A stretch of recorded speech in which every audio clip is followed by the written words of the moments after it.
Hi everybody, welcome to your lesson on the rock cycle. Many of you have learned about the rock cycle at some point, and most likely it was in 4th or 5th grade.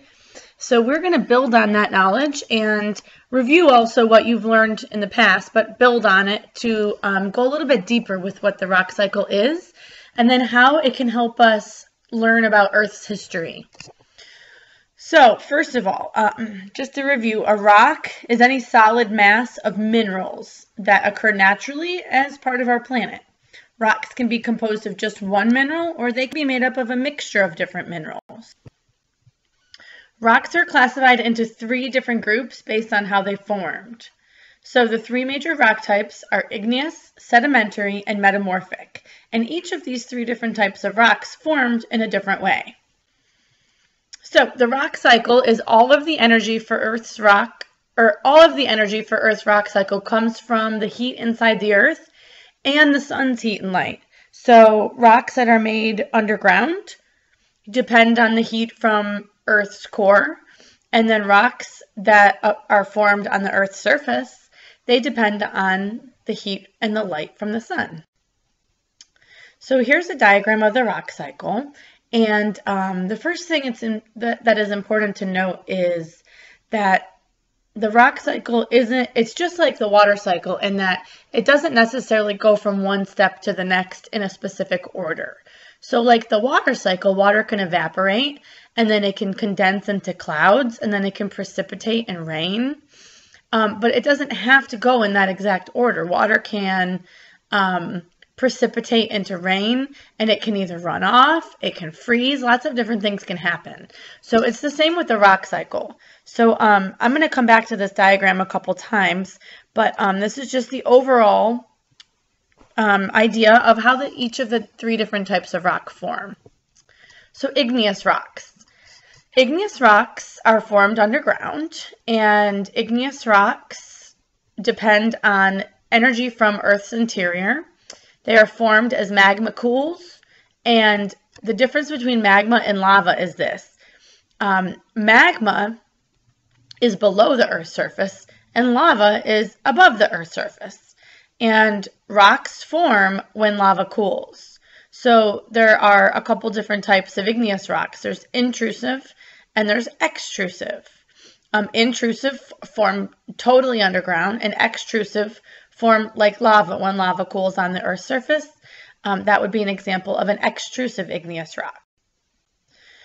And then there's also fine-grained and coarse-grained. So when magma cools really, really quickly, the grains don't have a long time to get big, and so the grains in the rock are really small because it cooled really fast. When magma cools really slowly, it takes a long time for it to cool off. That makes for a very coarse or grainy type of rock, which is the bottom picture. Bigger crystals will form when it has more time. Here is a diagram for you on intrusive versus extrusive. So you have a volcano, and then you have the veins of the volcano underground. That's where intrusive igneous rocks are formed, and they cool slowly and are coarse-grained. And then the extrusive are the ones that form from lava when lava cools. And lava cools really, really quickly. Those are the ones that are fine-grained. Okay, so here is the rock cycle again. Another way of saying that rocks cool from magma is when you say that they crystallize from magma. So crystals form from magma, and that's where you get crystallization of magma from. That's at the bottom left. So, if you go to 2 before that, you have metamorphic rock. So metamorphic rocks are also underground. When metamorphic rocks melt, so when they get exposed to lava, they will melt completely. And then as that magma cools, more rocks are formed, and those are igneous rocks. All right, the next type of rock I'm going to talk about are sedimentary rocks. And sedimentary rocks are made of sediments. And the sun's heat and light are the energy source for sedimentary rock formation. Sedimentary rocks are the rocks that you see where you have lots of different layers above Earth's surface. And they're oftentimes like grainy, sandier type of rock. So order of formation for sedimentary rocks. First of all, rocks have to weather away, weather and erode. And then the sediments that form when they're weathered away and eroded, they are deposited, and that's what is called deposition. So they are deposited into the earth's soil, then they are compacted together, and then the minerals that are compacted together are cemented together. And that's how a new sedimentary rock is formed. It's formed from pieces of other rocks, other types of rocks. Here's a really great visual of the making of sedimentary rocks. So you have weathering and erosion, which breaks the rocks apart. Then you have transport, so the rocks are moved. All the different pieces are moved by water and wind. And then they're deposited. They're dropped off, and then they're cemented or lithification. Water and the minerals kind of make a glue that holds the rocks together. So weathering, there's a couple different types of weathering, and there's physical and chemical weathering. Physical is just like physical and chemical changes in chemistry. Physical is if like you took a hammer and you broke it apart, and chemical weathering is if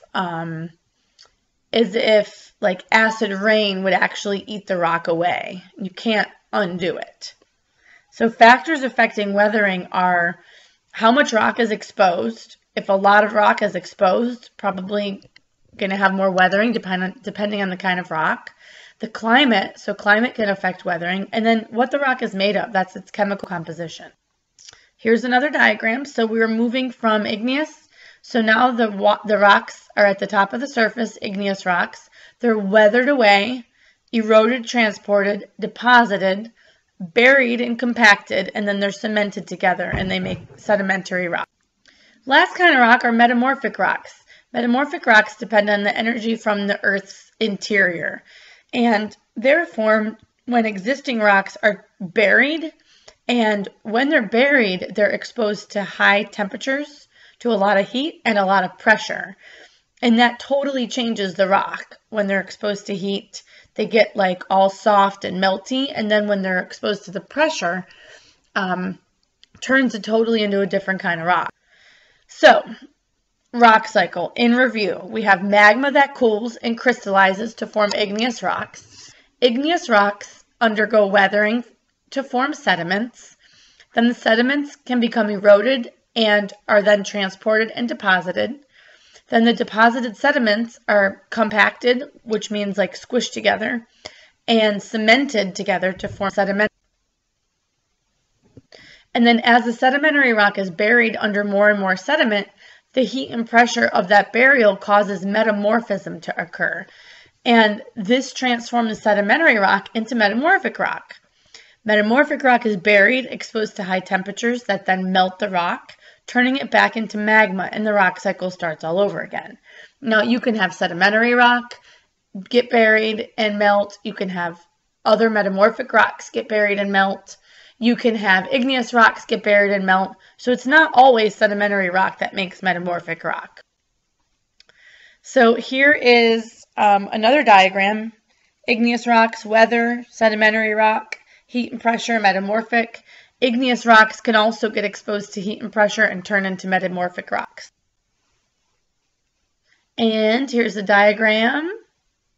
And you guys are going to play an awesome game called the rock cycle game, and you'll see just how many different paths rocks can take throughout the rock cycle. And it's not just in a circle like this.